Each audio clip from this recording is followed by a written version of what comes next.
Revi sir, let's start.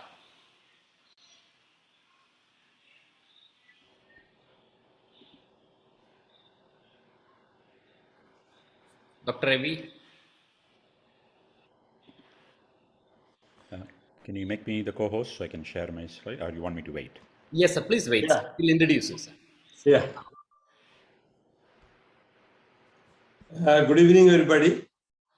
A warm welcome to Learn from the Legends International Webinar Series since June 2020, organized by National Neonatology Forum, Kerala, Indian Academy of Pediatrics, Thrissur, and Indian Academy of Pediatrics Neonatology Chapter. Today, we have a great legend, Professor Rangasamy Ramanathan, Southern California, USA, to speak to us on non-invasive neonatal ventilation modes in 2020 and beyond.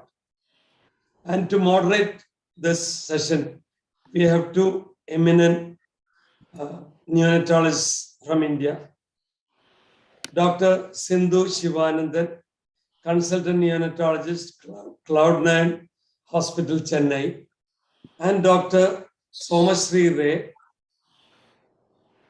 assistant professor in neonatology, Medical College, Kolkata. Now over to Dr. V.C. Manoj to introduce the great speaker in detail. Over to you, Manoj. Thank you. Hello, everyone. Good morning, good afternoon, good evening, depending on whichever part of the globe you are in. Hearty welcome once again to the third anniversary sessions of our Learn from the Legends International Neonatology Webinar Series. Today, we have a great legend with us, a name familiar to all of us, whose name we have been hearing again. We never get tired of hearing him again and again. He's none other than Professor Rangasamy Ramanathan.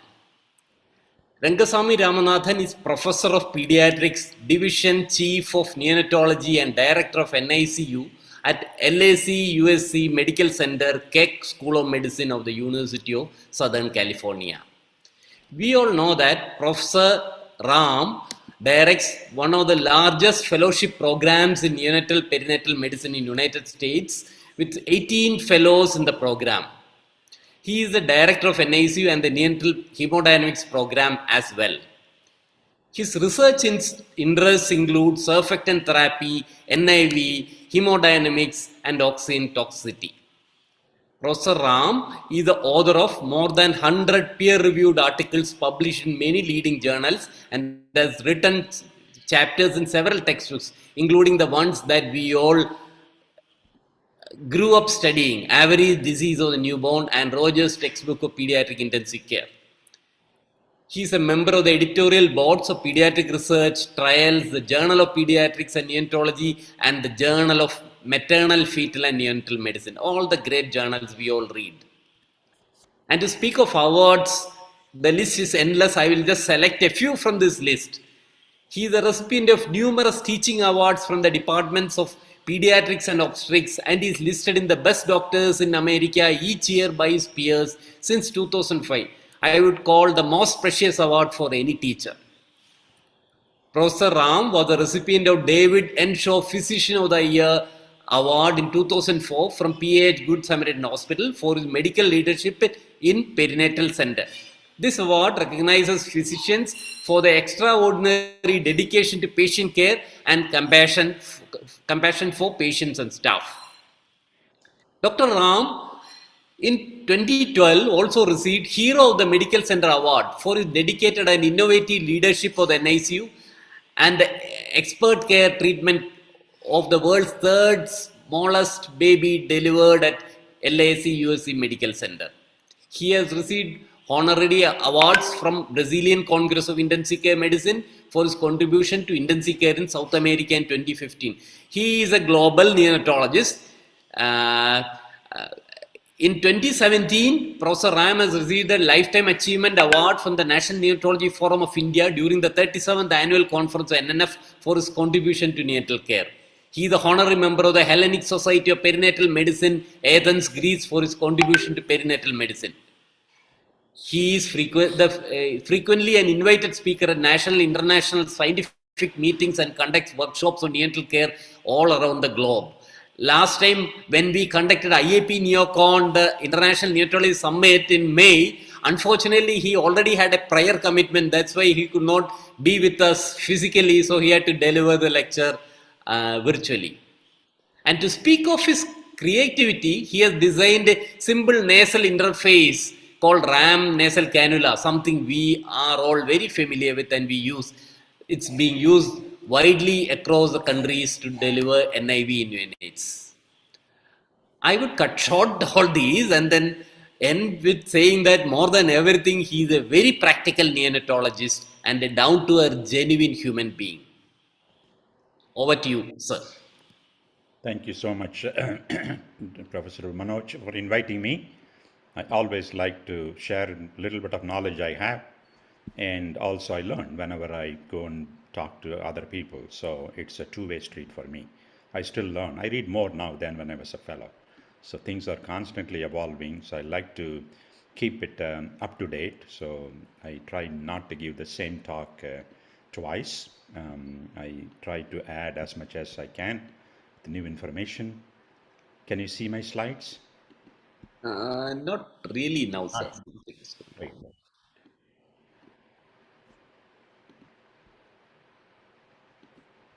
I think the whiteboard has come on time. Yeah. Let me close it. In the meantime, may I request all the respected attendees who have joined today, kindly post your questions in the Q&A box, not in the chat box, so that it will be easy. Every time we have volley of questions and the moderators find it very difficult to decide which one to ask because we have just 30 minutes at the end for question answer session. So I would request all of you to kindly post your questions in the Q&A box. Thank you.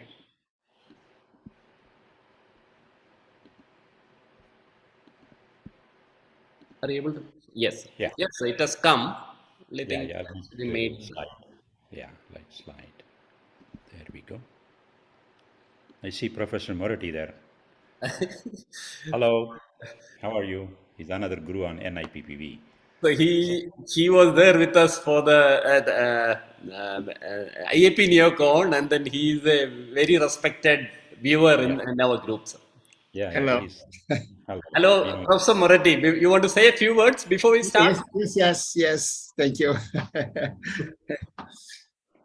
Okay, so I'm going to It's it's a pleasure for me to listen to you. Thank you. Thank you. Okay, so I'm going to talk about non-invasive ventilation modes in 2022 and beyond. I think I'll show you by the end of my talk, based on randomized controlled trials, that future is bright for NIPPV, or nasal intermittent positive pressure ventilation, or NIMV, nasal intermittent mandatory ventilation. People call it using different names. So disclosures are, I have a joint patent on RAM nasal cannula and I receive royalties. I have grant support for clinical trials and the Speakers Bureau member in KAC USA. If I receive any honorarium, I donate all of it to charity to help mothers, newborns, and children globally, either through AAP or other non-profit organizations. Okay, I have a question. I'm just making it simple. Randomized controlled trials have shown that NIPPV is superior to nasal Cpap in preventing extubation failures and need for intubations. Do you think it's true or false?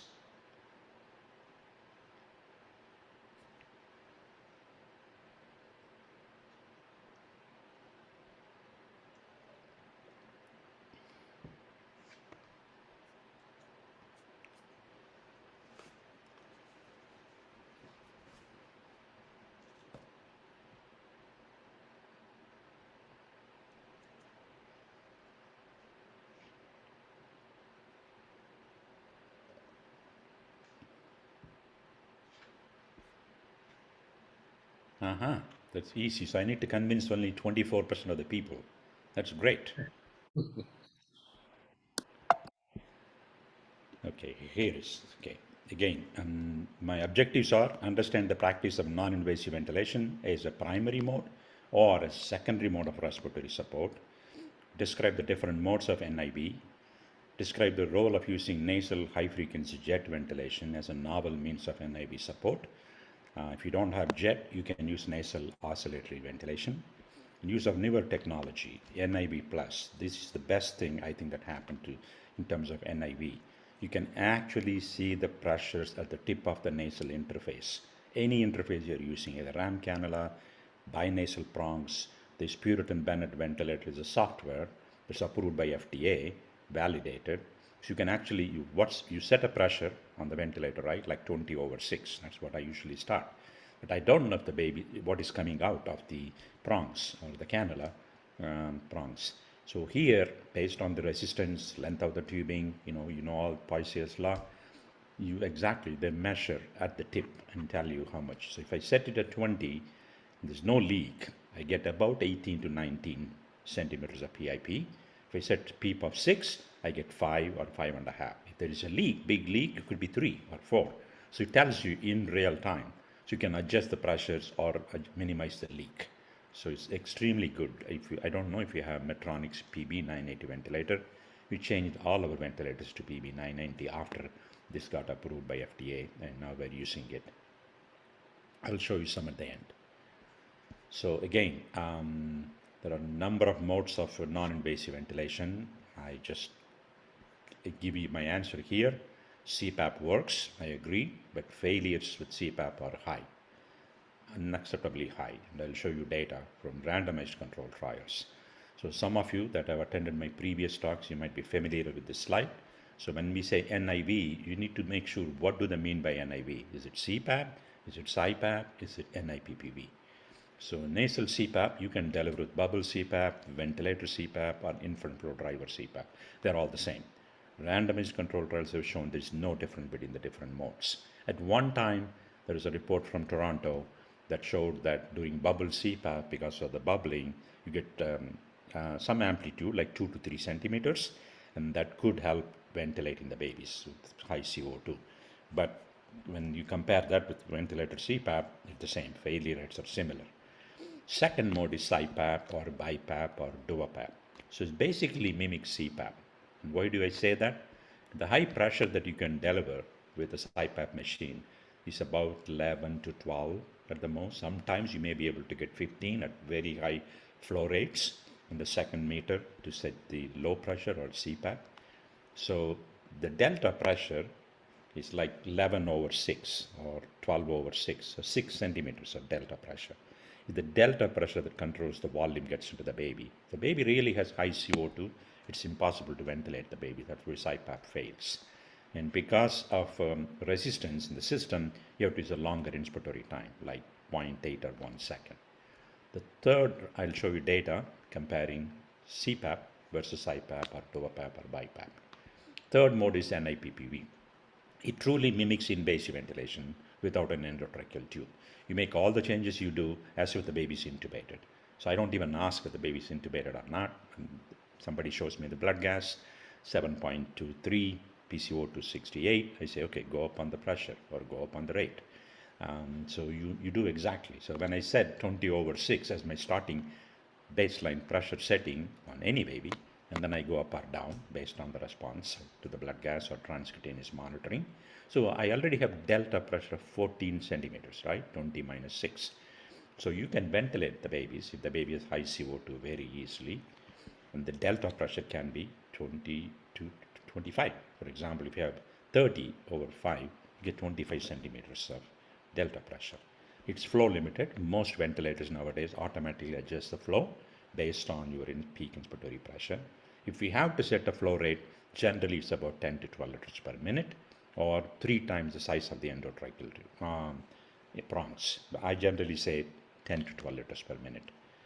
Very relatively short inspiratory time. We typically set the inspiratory time as 0.5 seconds. And of course, all of you are looking for this at high flow nasal cannula. I do not recommend in preterm babies. And I'll show you randomized control trials, why I don't do that.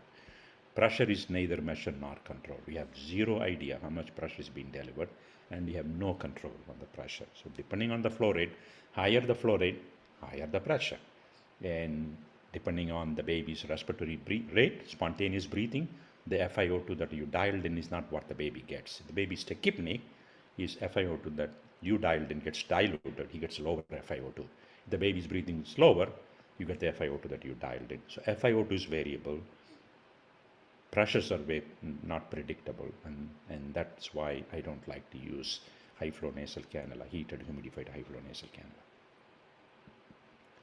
The other modes that are relatively used uncommonly, but they are nasal high frequency ventilation. So you could use nasal high frequency oscillatory ventilation. There are a couple of randomized control trials, and I'll show you at the end of my talk. And then we started using nasal high frequency jet ventilation. We published our experience last year in Journal of Perinatology. The last mode is NIV-NAVA. So if you truly want synchronized non-invasive ventilation, NAVA is one way of doing it. Professor Moretti has his ventilator, Giulia ventilator, that also can provide synchronized ventilation. So one of the biggest problems with NIPPV is you can't synchronize. You could use grease-free capsule, which is not available in the US, but grease-free capsule also, location of the capsule makes a huge difference. If you don't put properly, you can go into what is known as face lock, and the baby will get non-synchronized breaths. But any day, non-synchronized ventilation is better than intubated babies. So ideally, if you have a system that delivers synchronized NIPPV, you can use that. But if you don't have it, which most of in the world don't have it, including our center, we use non-synchronized or intermittently synchronized with the ventilator. Sometimes it will synchronize. So let's start with the delivery room, and then we'll go to the NICU. So how do we resuscitate babies? Interface is used interfaces used for neonatal resuscitation. This is a systematic review. We've been using bag and mask for many, many years, 50, 60 years, right? We still don't know what's the best one. This was 5 randomized controlled trials, about 1,200 babies, using Leardall, Fisher-Paykel, Resusure, Ohio, Ambu, Mass, Sorry to shapes. interrupt, sir. Can we have your voice a bit louder, sir? Okay. Let me, Thank you, sir. I'll put the...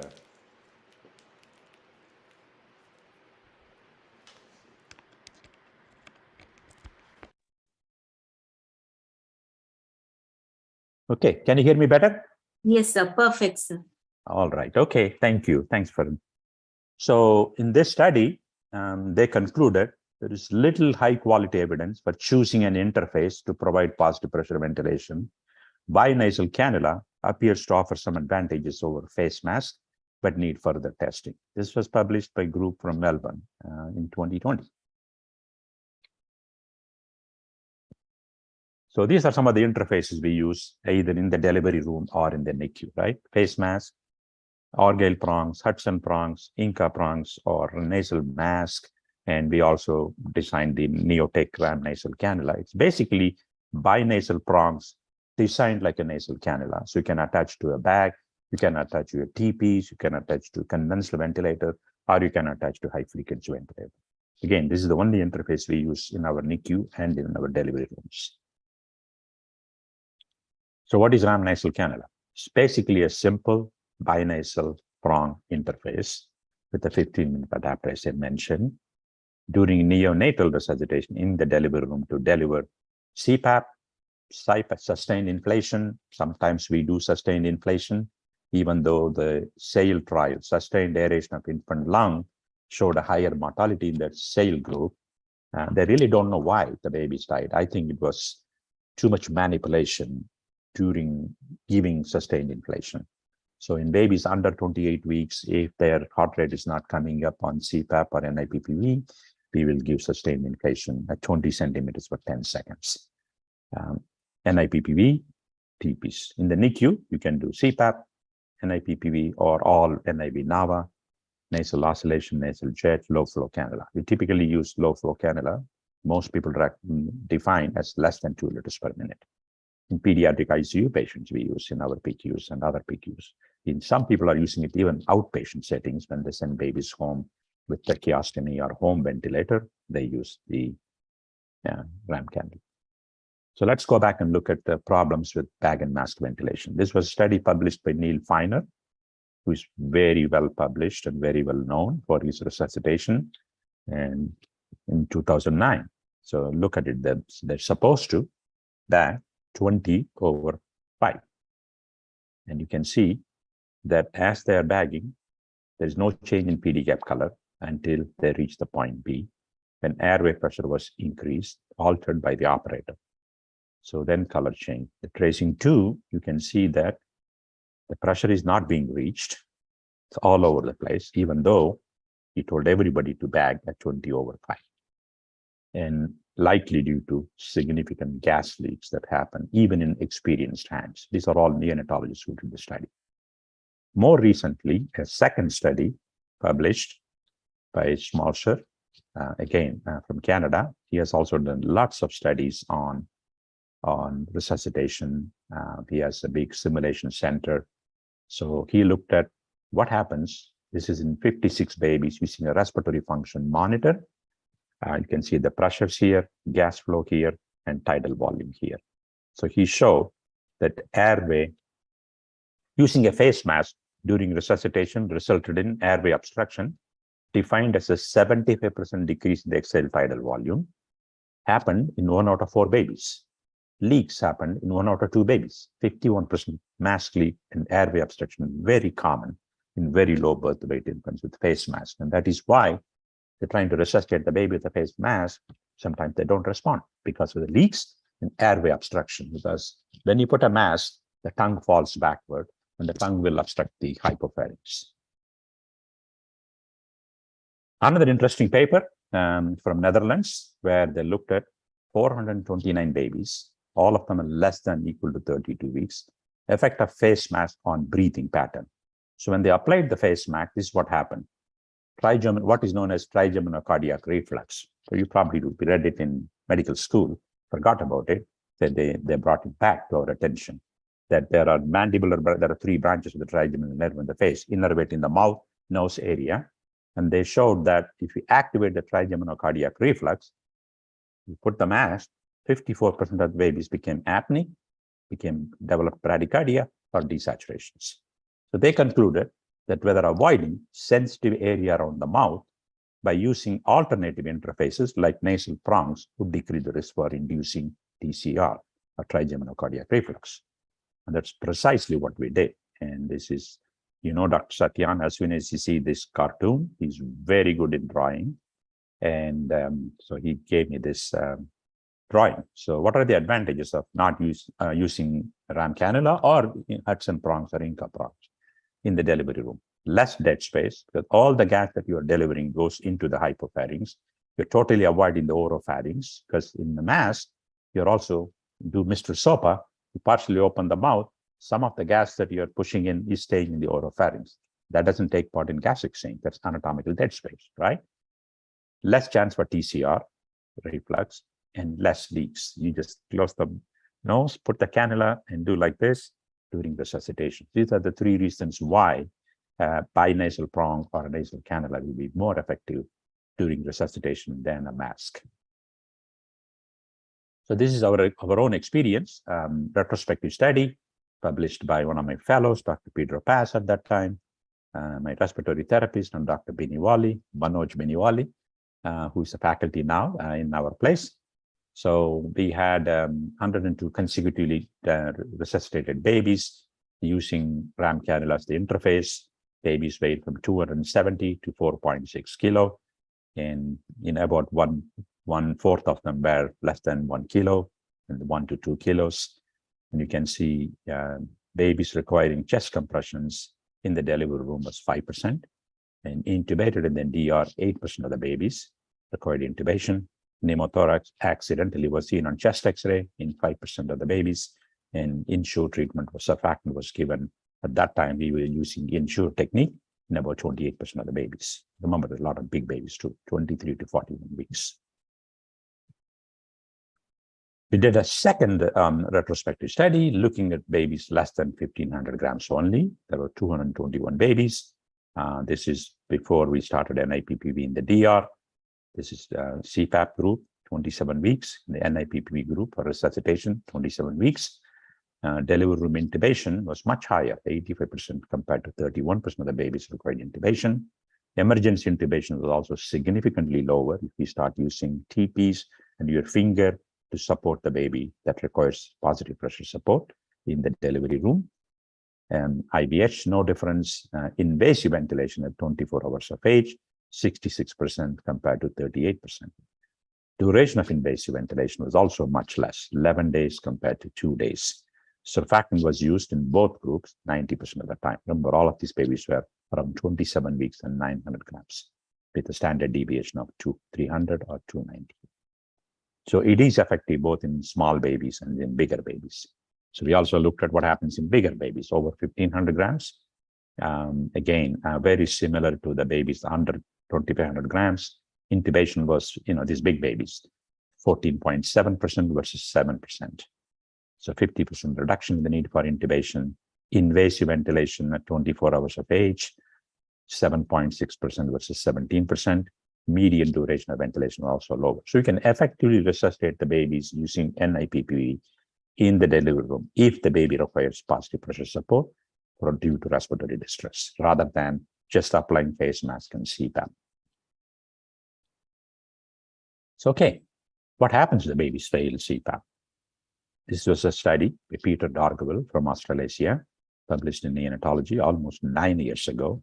He looked at about 2,000 babies, 25 to 28 week gestation, nearly 10,000 babies between 29 to 32 weeks in this database. If the babies fail nasal Cpap early on, they have a higher risk for pneumothorax, higher risk of death, higher incidence of BPD, or death or BPD was significantly higher. Any major morbidity, one of these morbidities is also significantly higher if the babies fail nasal Cpap early in the first transitional period, either in the delivery room for first 3 to 5 days. Remember, preterm babies' lungs are much more vulnerable to lung injury during the transition period. If we can avoid intubation in the first 5 days safely, you're ahead of the game. You can reduce lung injury, you can reduce BPD, you can decrease the need for intubation. It's similar, even in bigger babies, the babies fail CPAP, they have a higher risk for pneumothorax. In any major morbidity, there's a trend, but not statistically significant. Okay, another small, simple question. Again, individual randomized controlled trials with starting nasal CPAP in the delivery room has shown to reduce BPD. True or false? How many of you think if you start babies on CPAP in the DR, it reduces BPD? There have been 7 or 8 international, multinational randomized controls have been published. Did any of the studies show decrease in BPD? How many of you think it decreases BPD?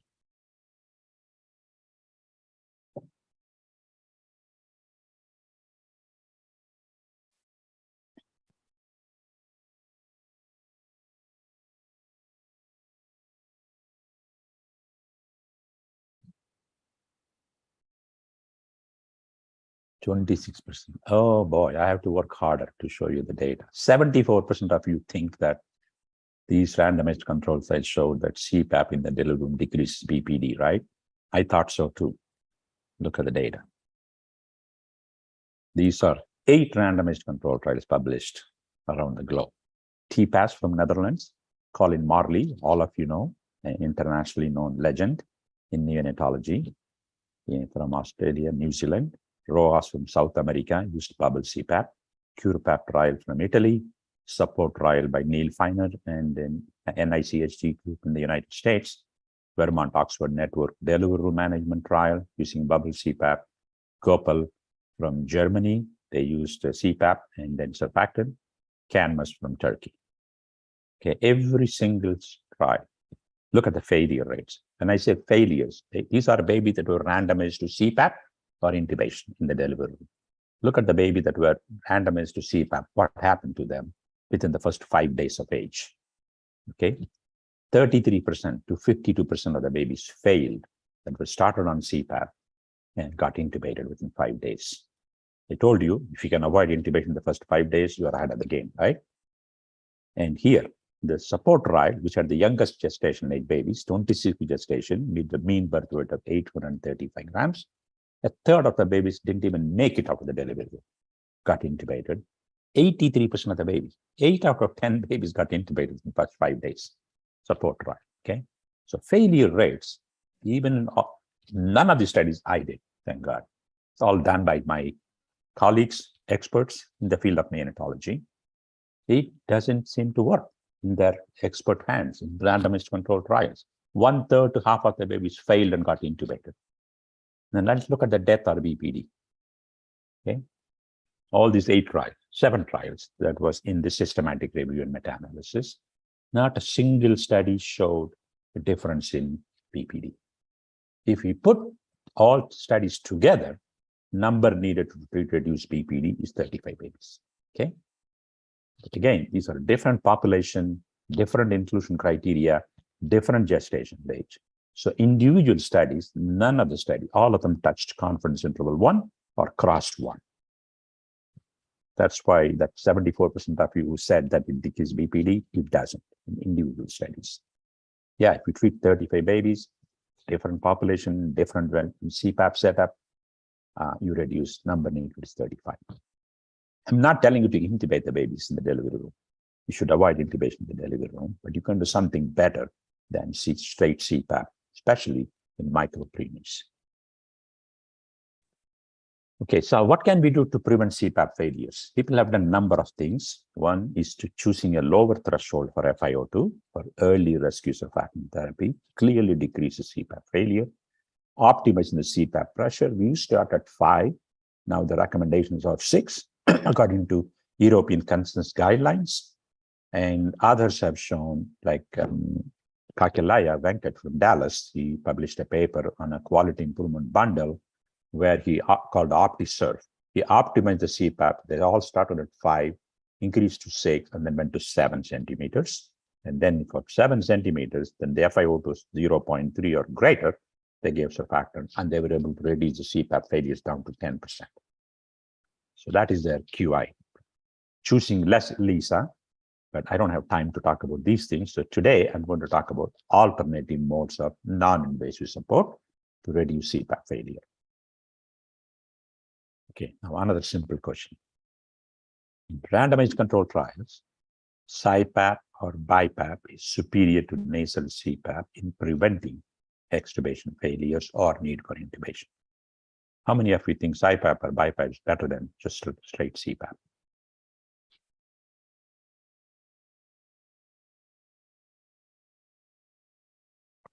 Don't think about what I said. You just say based on randomized controlled trials.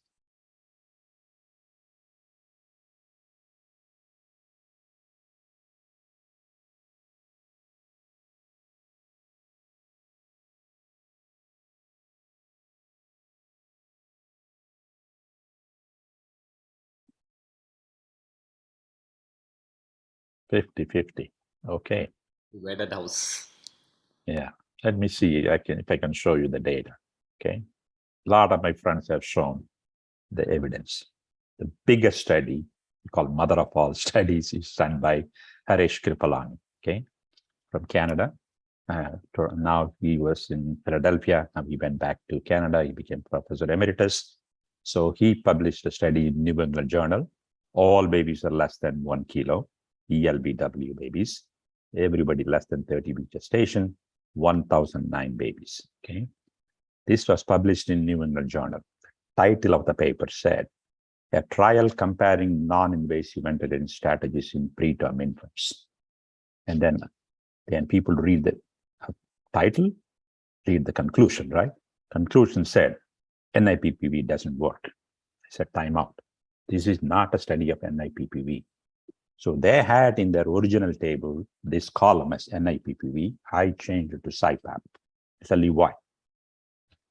NIPPV, what they called as NIPPV, 53% of the centers use the Cpap machine. There is no way you can get NIPPV using Cpap machine. I told you, you're limited by the peak inspiratory pressure, low delta pressure. And if you're using a ventilator, they converted the ventilator to work like a Cpap machine because maximum PIP that one can use if you're participating in this trial is 18 centimeters. Okay, 18/5 or 18/6. Okay. So even if you're in the study, I was in the steering committee for this study, and we decided not to participate because I started 20 minimum. Here, the maximum PIP a babies can get if you're in the study is 18 centimeters. Rate 10 to 40. Inspiratory time 0.3 to 1 second. There is no data on surfactant. Let's look at the population. Okay, 26 weeks, 800 grams, almost similar to support trial population in terms of gestational age and birth weight. Re-intubated post-randomization. 60% of the babies got intubated in the so-called their NIPPV, but I call it a Cpap. 60% of the babies failed nasal Cpap. This is a multinational randomized controlled trial. These are baby either primary Cpap or Cpap or NIPPV or secondary. Half the babies were intubated, and then at the time of extubation, they randomized to Cpap or what they call it as NIPPV, and I told you it's Cpap. And look at that, 80% of the babies got caffeine. We know caffeine independently has been shown to decrease BPD. Look at the BPD rate, absolutely no difference. 33% versus 31%. Death or BPD as a composite outcome, absolutely no difference. So there is no difference between Cpap and Cpap in terms of preventing extubation failures or need for reintubation or BPD or death or BPD. Let's look at other randomized controlled trials. This is by Victor from the UK, 8 NICUs. These are 540 babies, pretty good sized number of babies. Gestational age less than 30 weeks, very similar to Harish Kripalani's study, less than 2 weeks of old. And there were about 334 babies were less than 28 week gestation. 236 out of the 540 were more than 28 week gestation. Okay. So reintubated within 48 hours, whether they are on BiPAP or Cpap, absolutely no difference. 20% of the babies failed. 1 out of 5 babies got intubated. Reintubated within 7 days, 34% versus 31%. PPD, no difference. So they used a BiPAP machine with a PAP of 8, PEEP of 4, and ITEM of 1 second. Remember, resistance is higher with Cpap or BiPAP. We have to use a longer inspiratory time. And delta pressure, 8/4 is 4 centimeters. There is no way you can ventilate these babies. So that's where they got intubated. Cpap, they used a Cpap of 6 centimeters. Primary outcome, failure of extubation within 48 hours of randomization. They used infant flow advanced by CareFusion. Okay, this is again from Ontario, Canada. They did a systematic review and meta-analysis of 14 studies, about 1,400 babies. Mortality was reported in 10 studies, no difference between Cpap, bubble Cpap, or infant flow or ventilator Cpap. I told you in the beginning itself, whatever Cpap you are using, stay with it. You're using a bubble Cpap in your NICU, stay with it. You're using ventilator Cpap, you can stay with it. There's no difference between, don't go and change. If you are delivering only Cpap in your unit. BPD, no difference. Nasal injury actually was more common in the bubble Cpap compared to the other 2 modes, which I was surprised. Twofold relative risk is 2.24 increased risk. Air leaks, no difference between the modes. So mortality and BPD not different, but there is a higher risk of nasal injury with the use of bubble Cpap in this systematic review. Then people still believe that BiPAP should work. So another randomized controlled trial from Iran, a small study, less than 1,500 grams. They used BiPAP using the Viasis, Cpap using the Viasis infant flow driver, and using the grease capsule, PIP of 7 to 10, PEEP of 4 to 7, rate of 20. All of them are wrong settings. We're going to do NIPPV. Yeah, I start the rate of 40. I start the PEEP of 6. I start the PIP of 20, and then I go up or down. Okay. Look at BPD. 33% versus 67%. Again, no difference. So remember, if you're using grease capsule, baby has to have a spontaneous respiratory effort. Otherwise, it won't trigger. Because it's the movement of the abdomen that creates a pressure change on the capsule that is picked up by the machine to deliver the synchronized breaths. The baby's apneic or shallow respiration is not going to synchronize. So now, let's look at randomized controlled trials comparing nasal Cpap versus NIPPV. And look at the failures from 1999 to 2016. So more studies published after that. So this is 1999, when I was a young faculty. We did the study in our unit. Keith Barrington, he was in San Diego at that time. Neil Feiner, he published a paper next year in 2001. Kalof, when he was in Philadelphia. Kugel from Israel. Professor Moretti from Rome. Kishore from India. Lista from Milan. Menses from South America. And again in 2012, we did another 5-center study. Uncle from Turkey. Every single study, at the time of extubation, if you extubate them to Cpap or NIPPV, the failure rates with NIPPV are significantly lower in every single study, 5 to 25%. Whereas in the Cpap trials, the failure rates from 25 to 52%. Remember that, 7 studies. So clearly, you can easily support the baby with NIPPV and avoid intubation or reintubation in these babies. From different parts of the world, it has been shown from randomized controlled trials, no observation studies. Okay, all of them are randomized controlled trials. So Ferguson et al. From Melbourne, Peter Davis, whom we all know, has come and spoken many times in Kerala. So they did a systematic review in meta-analysis of Cpap versus synchronized or non-synchronized NIPPV and extubation failures. These are studies using synchronized ventilation. In 1999, we used synchronized. Here in non-synchronized. I am so happy. They didn't know how to call Dr. Kripalani's study. They put it as mixed mode. Okay, whether it's synchronized or non-synchronized, there's a statistically significant decrease in the need for intubation or reintubation. Obviously, with synchronized, the risk ratio is much lower, 0.25, whereas here 0.64. Still, statistically significant decrease in the need for intubation with non-synchronized and synchronized NIPPV. If it's mixed mode, which is Cpap, it's no difference because it touches 1. So they also looked at what are the things we do in the NICU that we can maintain the babies off the ventilator, successful extubation. Cpap versus oxygen. When I came to this country or when I was in India practicing pediatrics, we were using oxygen or headbox, right? I'm sure all of you have used it. Risk ratio, if you Cpap, is better. Number needed to treat is 6 babies. Confidence interval 3 to 9 compared to oxygen, because here there's no pressure delivered and babies will fail. Cpap versus high flow nasal cannula, absolutely no difference. Okay? We'll talk about that a little later. Methyl xanthines, aminophylline or caffeine. Most people use caffeine, pretty effective. Number needed to prevent extubation failure is 4 babies. Doxapran, some places use the respiratory stimulant, but it's pretty, they get hepatic failure or necrosis, hypoglycemia, they're twitchy. We used to use doxapran in the 1980s. We stopped using it. And again, randomized control trials showed no difference in failures. NIPP with nasal Cpap, number needed to treat 8 babies for successful extubation. Non-synchronized NIPPV versus BiPAP or Cpap, again, 8 babies. Synchronized, 4 babies. I told you synchronized is better than non-synchronized, but non-synchronized is better than Cpap or BiPAP. So they concluded that preterm infant should be extubated to non-invasive respiratory support. Caffeine should be used routinely. Any mode of NIPPV, it's not my statement, their own statement.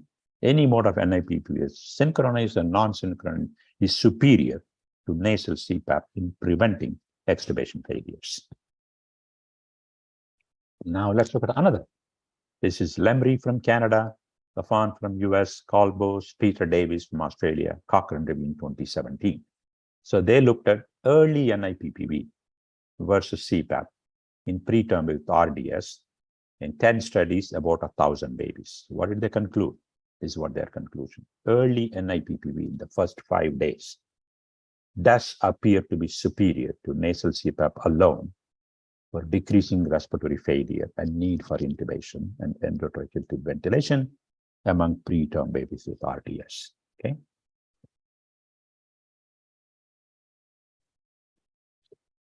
Then, recently in 2020, Christoph, many of you know, you might have talked at your place, and Ramaswamy from UK, they did a systematic review on the network meta-analysis, looking at 35 studies, 4,000 babies. This is primary respiratory support. That is, as soon as the baby is born, has respiratory distress, they were randomized to NIPPV or nasal Cpap. Okay, looked at 35 studies. And they concluded that the most effective non-invasive mode of respiratory support in preterm babies with RDS was NIPPV. Need for mechanical ventilation, NIPPV is nasal Cpap, the relative risk 0.6, confidence interval 0.44 to 0.77. So there's a statistically significant decrease in the need for intubation if you use NIPPV. Lower lessons in the BPD or mortality when compared to nasal Cpap, again 0.74, confidence less than 1. This is primary respiratory support. Okay, what happens? The baby's got intubated in the delivery room. Now he's intubated in the NICU. You're planning to extubate the baby. The secondary mode of support, post-extubation respiratory support. They had 33 studies, 4,000 babies. Okay? This was published in Pediatric Pulmonology, and they looked at, and this is their conclusion. Result of this network meta-analysis indicates synchronized NIPPV might be the most effective continuous flow Cpap, just like bubble Cpap as a continuous flow Cpap, least effective modality for preventing extubation failure. Here is synchronized. This is BiPAP, no difference. High flow nasal cannula, no difference. Nasal high frequency oscillatory ventilation, yes, it decreases. Non-synchronized, synchronized, all of them, the statistically significant decrease in extubation failures, but synchronized NIPV is much more effective. Variable flow CPAP, again, confident it was touching 1.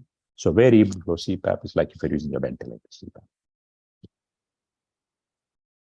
So again, Lemry and this group looked at what are the effects of by device and synchronization. So if you use a ventilator-generated NIPPV rather than Cpap, IPAP, or DOAPAP, number needed to benefit is 13 babies to prevent extubation failures or need for intubation. Bi-level NIPPV, no difference. Mixed devices, no difference. Non-synchronized NIPPV, again, a statistically significant decrease in the need for intubation. Synchronized, same, 5 study. Mixed one, no difference. So both synchronized and non-synchronized NIPPV superior to BiPAP, CPAP, DOAPAP, and nasal CPAP. Here is a Neo reviews, Eric Jensen from Philadelphia, and he showed synchronized NIPPV versus nasal CPAP after extubation and BPD. Number needed to benefit is 7 babies. Okay, range 4 to 42 babies. Okay, now I think I've convinced you that NIPP is better. Now, how do we use it? Number 1, if you are worried about using higher pressures, NIPP will fail, like the Harish Kripalani study. If you start 18/5, 18/6, it's going to fail because that is not what the baby gets. Okay, if you set it at 18, it could be 12 or 13, 14, depending on the leak and the size of the prongs. Smaller the prongs, higher the resistance, lower the pressure transmitted. So in smaller babies, you actually have to use higher pressure to overcome the resistance. Okay, so that's all. So baseline, P, we start at 6. Cpap, peak high pressure, PIP, 20. Rate, you always do rate of 40. Why? So every time, many of these preterm babies have hypopnea or apnea, but shallow respiration. So every time the machine kicks in, baby's workup breathing is less. So respiratory unloading is much more striking to use a higher rate. So lots of times babies are on 14 or 12/6, room air, rate of 40. And they are 28 weeks post-menstrual age. They're not going home.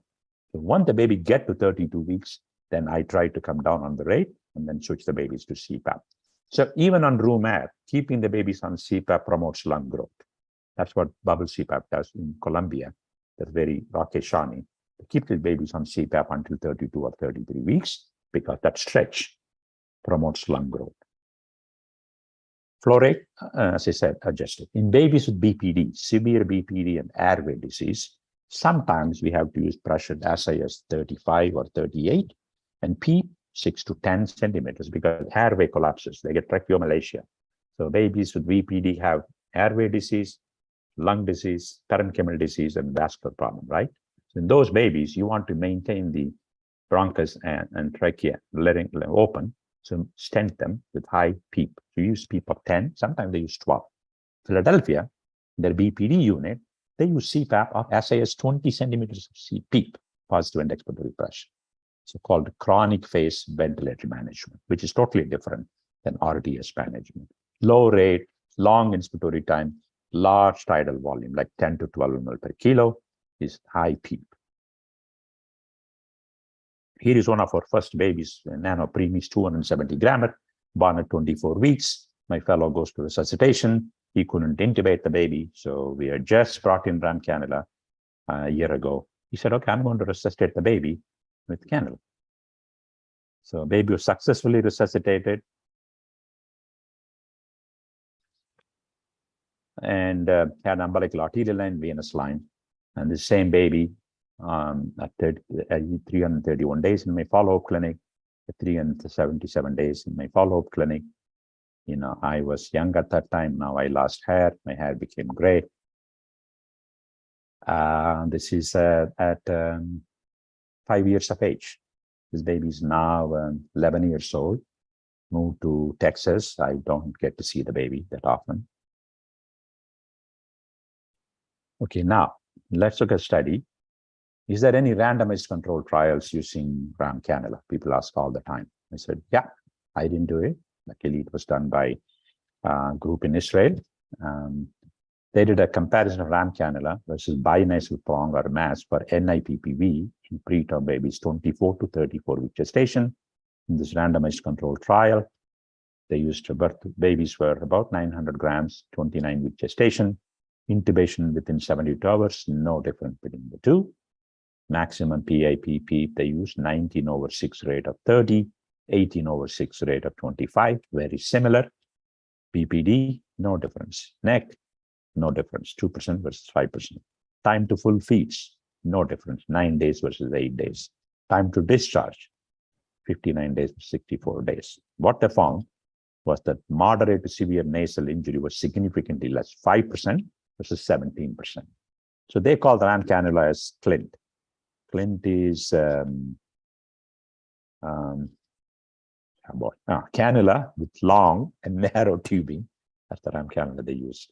So it's a non-inferiority trial. They showed that it's non-inferior to short binasal prongs in providing NIPPV in preterm babies while causing significantly less nasal trauma. Second randomized control trial published from India. I'm glad a lot of you are doing these randomized control trials. This was in 2021, 28 to 34 weeks, bigger babies. In this randomized control trial, they concluded that for preterm babies on Cpap, ram cannula with cannulate, compared to Hudson prongs, decreases nasal injury without increasing the need for mechanical ventilation. So 5.4% versus 26.4%, 5 times more, similar to the study from Israel. So how did we set it up? So we started 20/6, an inspiratory time of 0.5 seconds, rate of 40.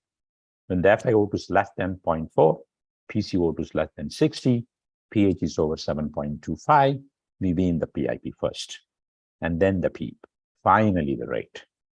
Of NIPPV, and the peak inspiratory pressure is around 15 to 18, PEEP of 5, rate of 20, we transition the baby to Cpap.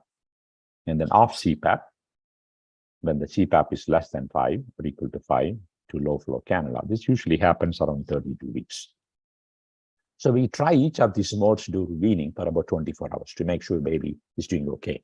Baby has more desaturation. Then I switch the baby to Cpap. I just go back to NIPPV, go back to the previous setting, rate of 20, 15/6, or whatever the baby was on. It's very easy for me to go back and forth. Minimal duration event, tried for 24 hours. Again, some people say during NIPPV, baby closes the glottis. That's not true. In fact, if the baby has hypercapnia, this study was published in 1993. Okay, Journal of Applied Physiology. Hypercapnia actually activates the glottic dilator muscles and opens the larynx in babies. You don't have to worry about not sending gas with NIPPV. Excuse me. So what about nasal oscillation? So this is the baby, X25 weaker. The dad BPD was sent home from another NICU, even on sildenafil. And unfortunately, he was admitted with burns, about 11% from hot water. And parents didn't know the water was too hot. So this baby has the Mapless dressing. So when the baby came with respiratory failure, put the baby on the oscillator and nitric oxide, 10 parts per million. And the baby did very well. Fed the baby with NG tube, and baby was discharged home. This was in 2010. This is the time my nurse said, baby's shaking too much. Can we do something about it? I said, okay. And we went to nasal high frequency jet ventilation. Unfortunately, I think jet is not available outside the US and Canada, but you can use the Draeger or Stefani or other ventilator that gives you high frequency oscillation more. So we used in 18 babies consecutively managed on nasal jet ventilation. So this is the first reported case of nasal high frequency jet ventilation. There is currently a randomized control trial on nasal jet ventilation versus nasal Cpap that's ongoing. They're supposed to enroll 40 babies. So this is the ram cannula, this is the oxygen tubing adapter. We cut the oxygen tubing, connected it to the jet adapter, and then we delivered jet.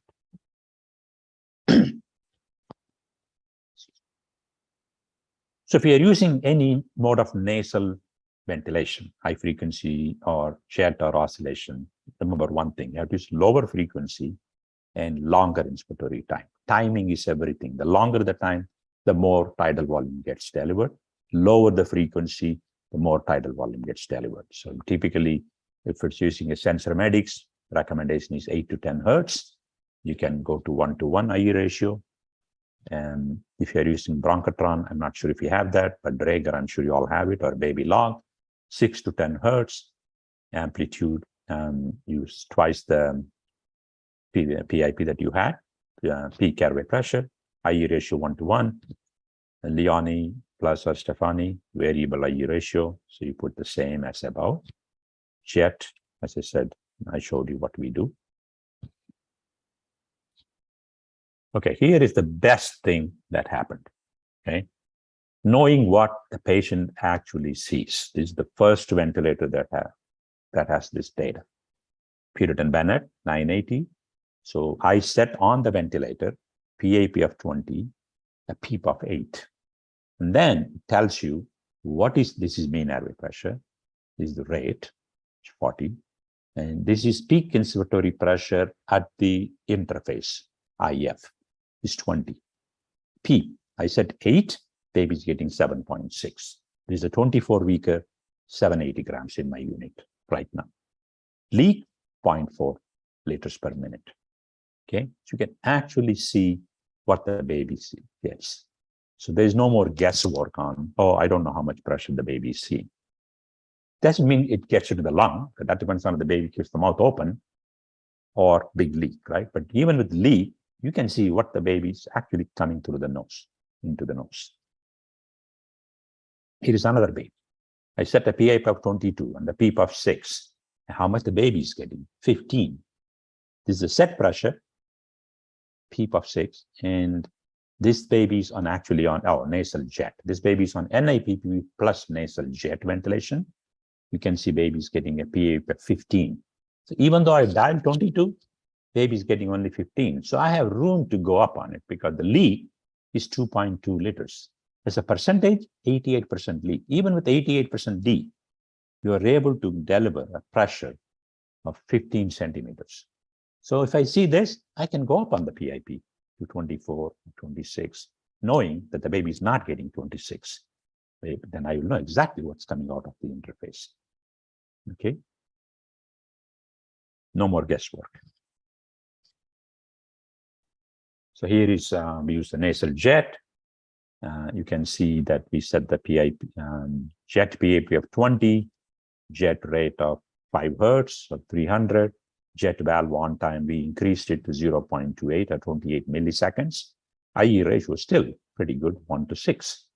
So set PIP 20/5, because in micropremies, we start with lower PIP, like 23 weeks, 24, 25 weeks on the jet. If you're using as a first intention, jet PIP was set at 20, PIP and PIP at the interface, 15/4.9. So I said 5, baby got 4.9. Again, all using the RAM cannula. All these babies were on RAM cannula. So leak, 2.2. So no more guesswork. I think if you have the ability to measure what is coming out at the interface, is excellent. So let's go to some case. Oh, let me speed it up, right? Yeah. So 29 weeks, now 1 week old, intubated, PLBW baby. You're considering extubation. Should we extubate this baby to Cpap or high flow cannula? I don't think I have a question. So here are 3 large studies. You're using anywhere from 3 to 8 liters per minute. Collins from Australia, Manley also from Australia, Brad Yoder from Salt Lake City, Utah, in the US. Absolutely no difference in extubation failures, no difference in BPD. High flow nasal cannula versus Cpap. People said, okay, if they're similar, why can't I use high flow nasal cannula, right? Here is why. Don't. Okay, another scenario. You're considering Cpap as high flow nasal cannula. Should we use Cpap or high flow nasal cannula in these ELBW babies? Here is the data. This is nearly all of them are less than 1 kilo. 2,500 babies from 466 level 2, level 3 NICUs. Okay, high flow nasal cannula use, it's a retrospective study, is associated with higher risk of death and BPD, and longer length of stay in ELBW babies. That is the reason why I don't like to use it. Every single outcome with high flow nasal cannula is bad. Death or BPD, 50% versus 57%. BPD alone, 42 versus 52%. Sorry. Okay, so all the outcomes were bad. ROP, multiple intubation courses, days on ventilator, 18 days versus 25 days. So here is what about in low birth weight babies? A single center randomized control trial, random high flow nasal cannula using vapotherm versus Cpap or BiPAP, no significant difference in primary outcome. What about in low birth weight babies? This is a 33 weeks baby, 1,700 grams. Let's look at the data. This is a study called Hipster trial from Australia and Norway. Roberts published this paper, multinational, non-inferiority design. Trial was stopped early by Data Safety Monitoring Board because failure rates were much higher with high flow nasal cannula. 25% of the babies failed and got intubated compared to 13 from CPAP. So when used for primary support from the beginning, for preterm babies, low birth weight babies, all of them are more than 28 weeks gestation. I'm talking about bigger babies. Okay, high flow nasal cannula failed, almost double. So here is a study by Murki, you're all familiar, Mumbai and Hyderabad, 2-center study. He looked at high flow nasal cannula versus nasal CPAP, exactly like what the previous study showed. This study was also stopped early after planned interim analysis that showed high flow nasal cannula babies failed 26% of the time compared to 8% with nasal CPAP. So in randomized controlled trials, in bigger babies, over 28 weeks, high flow nasal cannula fails. What about even more mature babies in the non-tertiary peripheral hospitals, right? You know, they don't have the technology to deliver even CPAP. Can we just use high flow nasal cannula?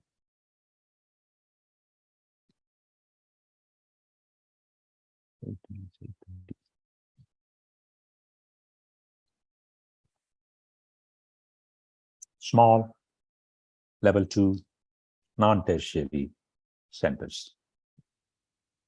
What do you think? Heated high flow nasal cannula can result in less failures. You don't have to transport the baby to a tertiary center.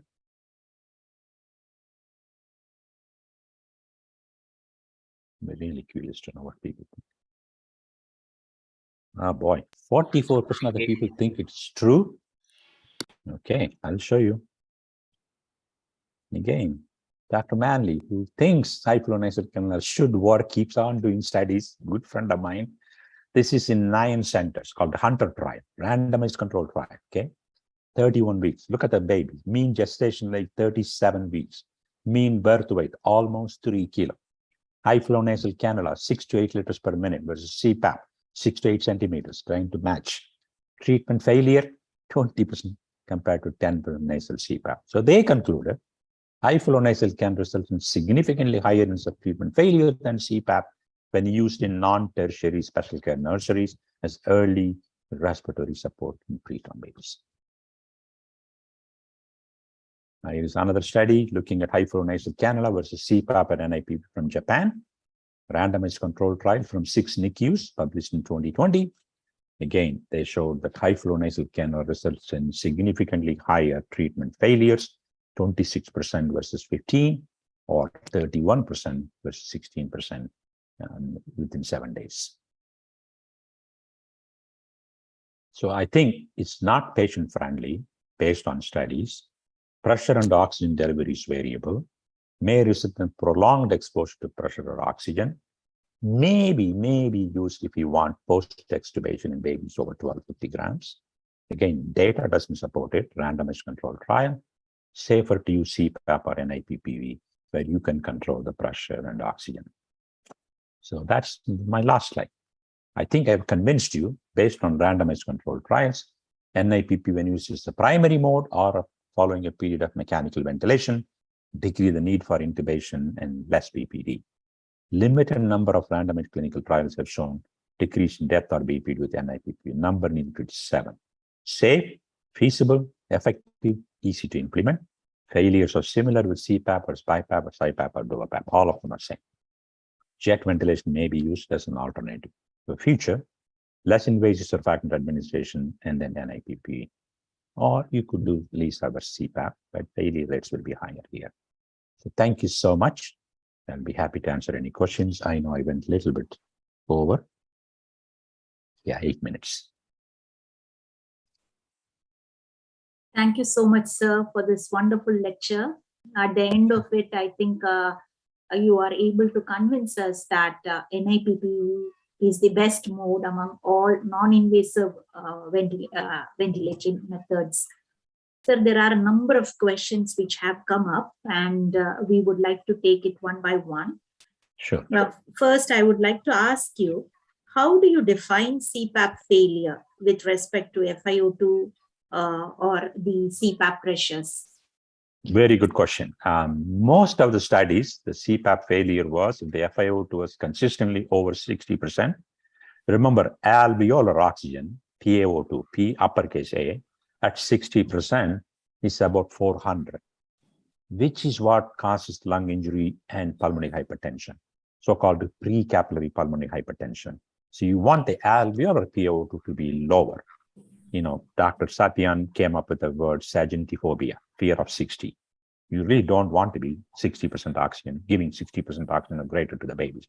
That was one. Second indication for intubation or failure CPAP was persistent recurrent apnea, at least 2 episodes requiring bag and mask ventilation over a 12-hour period, or blood gas showed respiratory acidosis, pH less than 7.25, PCO2 65 or greater. So these are the 3 criteria most commonly used in all the studies where they defined CPAP failure. Thank you, sir. So you said that among all forms of CPAP, whether it is a flow driver, the flow driver, or the bubble CPAP, or the ventilator CPAP, all are equal. So there is a question, which CPAP do you use in your unit, and what is the reason behind it? Okay, so we use ventilator-derived CPAP because we use a lot of NIPPV. So to do that, I need a ventilator. That is the biggest issue. And I hope by November or December, I have a patent on a low-cost ventilator. Some of you might have seen it, Ramanathan ventilator. Names keep changing. It's made in Goa. Now it's made in Medtronic in the US. So it's about, I'm trying to see if we can get it closer to $2,000 or $4,000 at the most. That ventilator can be used in many places, even in very small hospitals, because it doesn't need much. If you're using bubble CPAP, you can use a RAM ventilator very easily. So you need a ventilator. So because we use a lot of NIPPV, and our primary mode of support is NIPPV, use a ventilator. And therefore, when I want to switch to CPAP, I just switch it to CPAP. So I don't have to change anything. That's why we don't do bubble CPAP. Sure, sir. This is great news for us to hear that a low-cost ventilator is being developed. When the NNF brought out the guidelines on non-invasive ventilation, the clinical practice guidelines, which used the grade methodology, we sort of gave more importance to CPAP, despite the evidence that NIPP works better, because primarily of the contextual reason, because a ventilator may not be available at all settings, and people should be comfortable using CPAP. That's good to know. Yes, sir. This is portable, carry it on your hand, battery operated, it has Wi-Fi, it will tell you on your phone what the pressures are. These are all Neonates from India wanted us to add. That's what the touch screen they want. So it became a little bit more expensive. Sure, sir. Thank you. Sir, there's another question. Non-synchronized NIPPV versus synchronized NIPPV. When we do the settings, is there any difference between these two? Really not. I mean, studies have shown that, like NIV NAVA, for example, you can use lower pressures, peak inspiratory pressures, when you're using synchronized NIPPV. That's the only difference, a few centimeters. Instead of 20, we may be able to ventilate babies 14 or 15 centimeters of PIP. So do you use synchronized or non-synchronized modes? Now, we use the, Puritan Bennett, and it does synchronize when you have the trigger sensitivity set at 0.2 liters. It's flow synchronization, but it's not consistent. Some breaths are synchronized, some are not synchronized. So when we use the cannulas for delivering NIPPV, we often get leaks. So when leaks are there, we are not able to use the flow sensors, or synchronizing becomes difficult. So how do we manage leaks? I think that's why if a ventilator can tell you what the leak is, and if they can compensate for that leak, then, this is the first ventilator that compensates extremely well. That's why we use the Puritan Bennett ventilator. We tried Avia before, we tried Drager before. They don't leak compensate. And now I know exactly what I'm delivering with this ventilator. So I can go up on the pressures and compensate for the leak myself by going up on the higher pressure. So therefore, I can safely use higher pressures on the ventilator, knowing that what the baby's getting or what the baby's seeing at the nose. Sure, sir. But I don't know if they have Medtronics in India. I'm sure they are. So there was a mention that the RAM cannula was called the cannula with long, narrow tube. When we say Cpap cannulas, we say that they should snugly fit, whereas with HFNC, leak is the norm. So with RAM cannulas, where do we stand? You have to have 20 to 30% leak for two reasons. One, when the baby is exhaling, he's going to exhale around the prongs or cannula, right?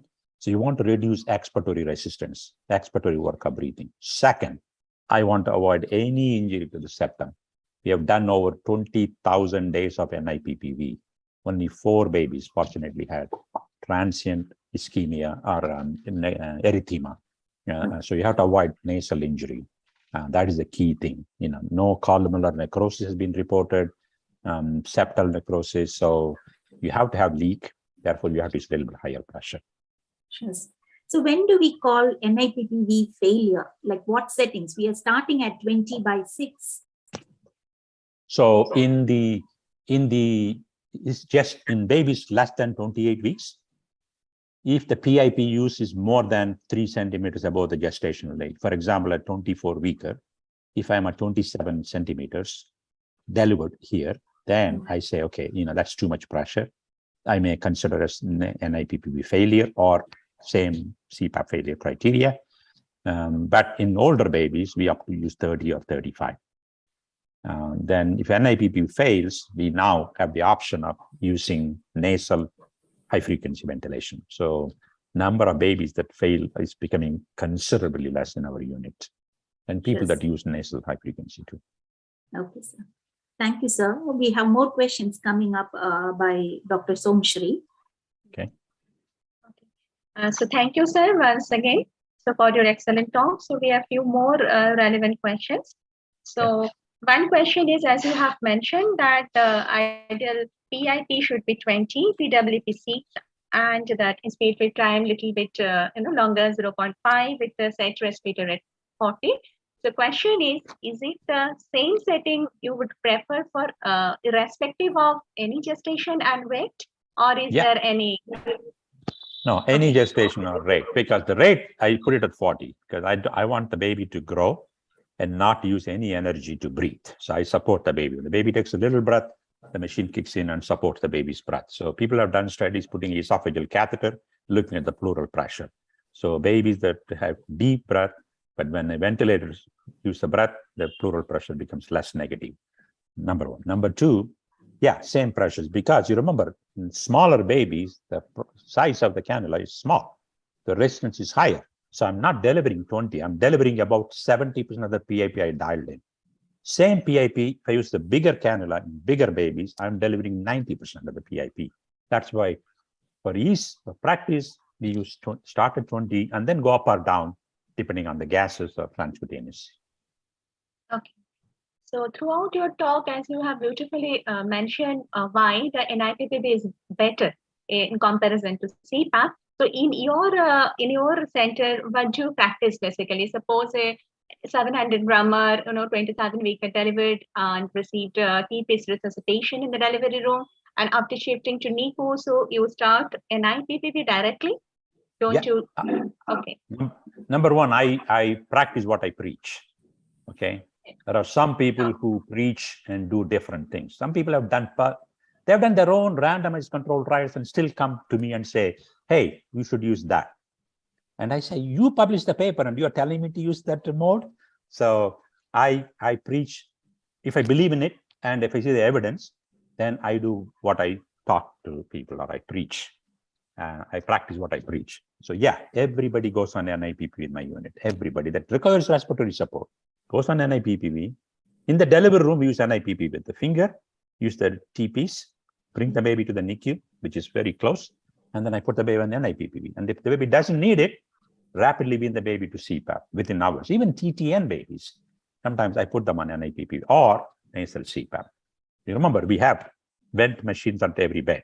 So the baby doesn't require NIPPV, like a 36-weeker, grunting, required CPAP of 6, FiO2 is 30 or 40% the DR. I bring the baby to the NICU, put the baby on CPAP of 6 or 7, and see how the baby does. We're still working harder, I add a backup rate. Okay. So, but small babies, the babies you gave example, 23 weekers, they all go on NIPPV.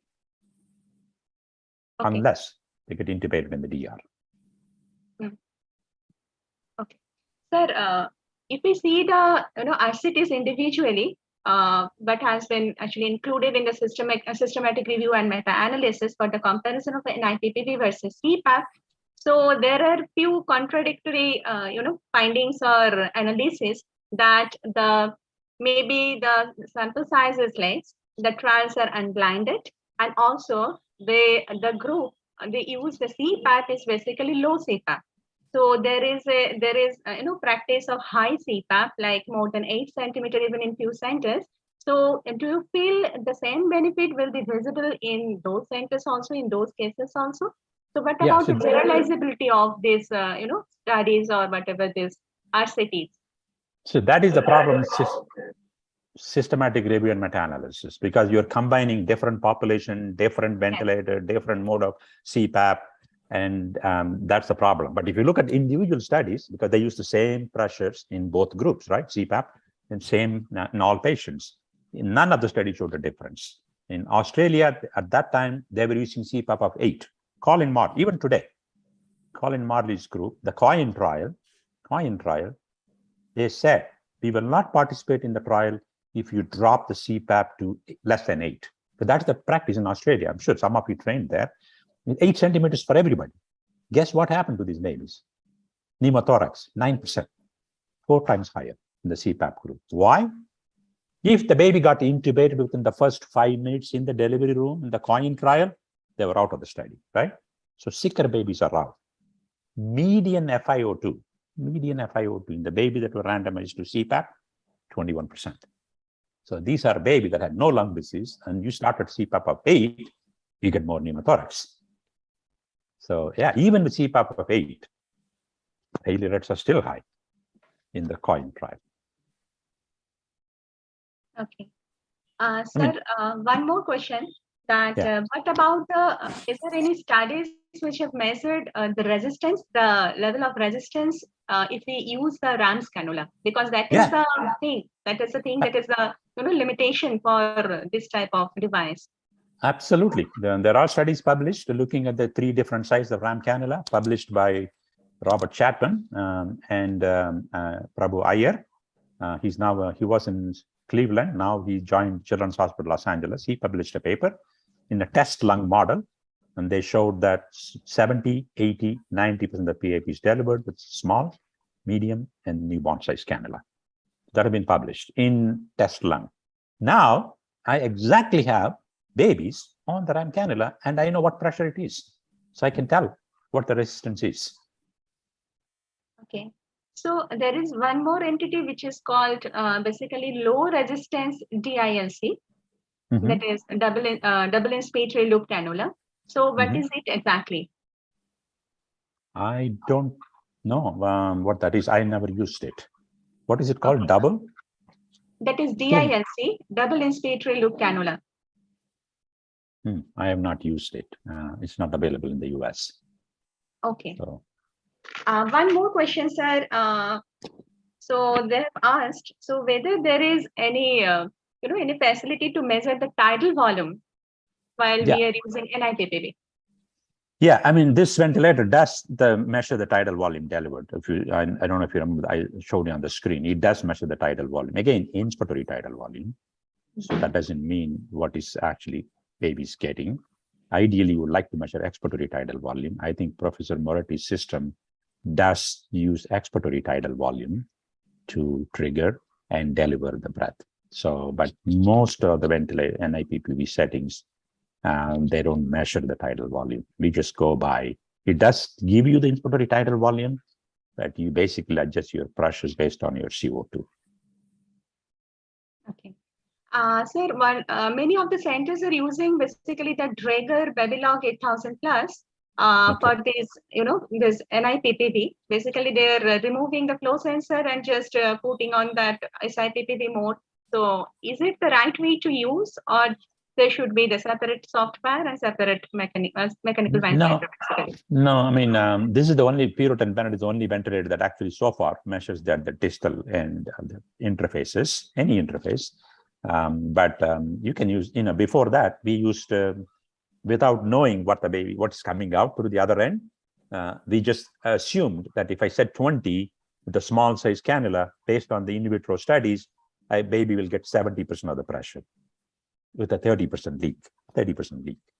So now I can adjust the leak, or I can go up on the pressure because I know exactly. So when you don't have that, I would still recommend starting at 20 and then going up or down on the PIP based on your CO2 and workup breathing. Okay. And one more question regarding the term baby, sir, while is having respiratory distress. So, what benefit you have shown for the preterms to fail the NIPPV is similarly effective in terms of in comparison to Cpap for these bigger babies also? I mean, there are no randomized studies in bigger babies. All the randomized controls done in less than 32 weeks or 30 weeks gestation, the 12 studies I showed you. So in bigger babies, the days they stay on a ventilator is pretty low. For example, in our unit, as I said, he used it in NIPPV. Let's say a baby has meconium aspiration syndrome. FiO2 is more than 40. We have them on NIPPV, do LISA, get them, and then wean the babies off the pressure. Even meconium aspiration babies, we don't intubate unless the baby's really sick, bad PPHN. Yeah, but all the TTN babies, we just manage with Cpap or sometimes NIPPV, but no randomized control trials showing that NIPPV is better than. If the mom got mag sulfate or mom got sedation and prolonged C-section, then the baby is not breathing well, then we add a NIPPV rate. Yeah, so you can continue. Yes. So there are a couple of questions on how do we handle abdominal distension when babies are on NIPPV? Yeah, good question. So when I started NIPPV in my unit, my colleague, who's double boarded in neonatology and cardiology, he was actually my attending, that became my colleague, or I became his colleague. He said, he's a brilliant guy. He said, I told you to ventilate the baby's lungs, not ventilate the baby's stomach. So there's so much gas goes into the lung, in the stomach, right? That is the same.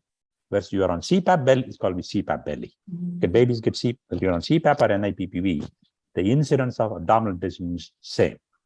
Time to full feeds in randomized control trials, no difference. Neck, no different. SIP, no different between the two modes. Therefore, we have to put an OG tube. Remember, we are creating this problem because we put an NG tube or OG tube, right, in babies on NIPPV or Cpap. So you open up the lower esophageal sphincter.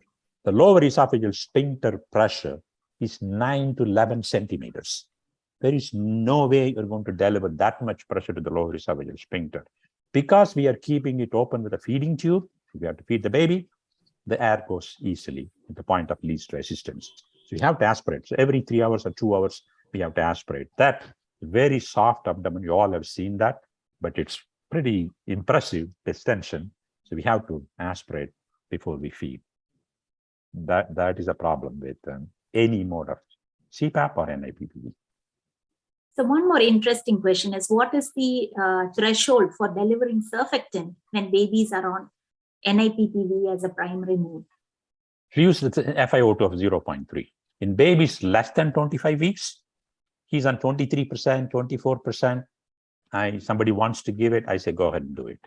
Now, there are, like Cleveland, Rainbow Baby Children's Hospital in Cleveland, it's a level 4 unit. They are giving Lisa, babies from 24 to 34 weeks gestation, on Cpap, they use Cpap. If the FiO2 is even 21, more than 21%, which is surprising to me. They published the paper in last year in their QI bundle. So they wanted to improve the Lisa rate from 0% to 50%. Now they are giving 45% of the babies in their unit are getting Lisa rather than Insure. And so they're using even 22%. So I think less than 25 weeks, no matter what FiO2, I go ahead and give surfactant. But in babies over 25 weeks, and based on the European consensus guidelines, we use 0.3. That clearly predicts if the FiO2 is more than 30% oxygen. 3 studies have been published, and all of them showed that if you don't give surfactant, or what can predict Cpap failure, FiO2 of 30% or oxygen at 30%. So 30% is still a good number. Okay. So there is one more question which asks that in some ventilators like the Fabian and Accutronic, when we put on non-invasive modes of ventilation, the ventilator actually changes from flow triggering to pressure triggering. Do you have any comment on this, sir? Yeah, because they know the leaks are there. So there's no way they can do flow triggering. So they can say, okay, baby can work hard. It doesn't, pressure triggering is harder for the baby. To decrease from a Cpap of 6 or PEEP of 6 to 5.5 or 5 centimeters, that's a lot of work. The baby has to be really breathing well. Flow synchronization is much easier to do. But because of the leaks in the system, they say, yeah, I'm telling you flow synchronize, but I cannot compensate for the leak. Therefore, forget about flow synchronization. I'm just cheating you. Therefore, they say, they're honest and say, I'm going to put it to pressure synchronization. But you need to have very little pressure difference, 0.5 centimeter or 1 centimeter at the most. Because when the babies are breathing spontaneously breathing babies, no Cpap, nothing. You know how much negative pressure they generate? 2 centimeters. Just 2 to 3 centimeters. That's negative pressure, pleural pressure. You and me, same thing, 2 centimeters. So you expect the baby on a Cpap of 6, drop it to 4. That is his full spontaneous breathing, and that's impossible to do. That's why pressure triggering, it's very hard for the babies to do. And if you keep it very narrow, you may end up with auto triggering, with water in the circuit and all that. Thank you, sir. There are a lot of congratulatory messages for you. That it was a very wonderful presentation and everybody enjoyed it, and it is throughout the world. We had around 230 participants logging in today. Any final words from Somshri or Manoj, sir? So thank you, Dr. Ramanathan, once again. So we are definitely enlightened by today's talk. And also I thank the delegates for their wonderful interaction. I've been to your place many years ago in Calcutta. Yes, sure. Well, it was an amazing session. As usual, Professor Ram's sessions are looked upon like one of the most pricey sessions actually, and he gives very practical messages like the very bold guidance he has given about using the high pressures of 20 and more whenever otherwise you don't call it only an IPPV. So such messages you get only from him, and most of the time we know from time and again that these do stand the test of time. So I have the pleasant duty of thanking all of you, both Dr. Somashri and Dr. Sindhu. Thank you so much for sparing your time and moderating. There are a lot of questions. You have summed them up, and then I think you asked most of the questions. Some may still be left out because the number of questions are too many. Thank you so much for sparing your time. I would also like to thank Professor Ram. Again, sir, this is it's a true honor to have you every time, and it's so nice of you not to refuse whenever we invite you. It's a huge honor, I would say. No, it's an honor for me too. to share whatever knowledge I have, little knowledge I have. So it's always nice. I know how when people- precious your time is and how busy is your schedule is. So it's so very nice of you to do this. Thank you so much. And Stay to safe finally- and blessed. Thank you, sir. And finally, I would like to thank all the respected attendees who have been with us for the last 3 years plus now, who are continues to join us in this time zone on Zoom and then later on in the YouTube as well. So thank you all. I would invite all of you for the continuation of this ventilation dialogue in one of the most remarkable trials that keep telling us more and more, gives us more and more insights, the support trial. On 7th September, Wednesday, mind you, it's a Wednesday, our next session alone, because of the request of the faculty, it's going to be on a Wednesday at the same time, 7th September. We will have the lessons from support trial by Professor Professor Waldemar Carlo, University of Alabama and at Birmingham, Alabama, USA. Until then, thank you everyone. So nice of you. See you next time.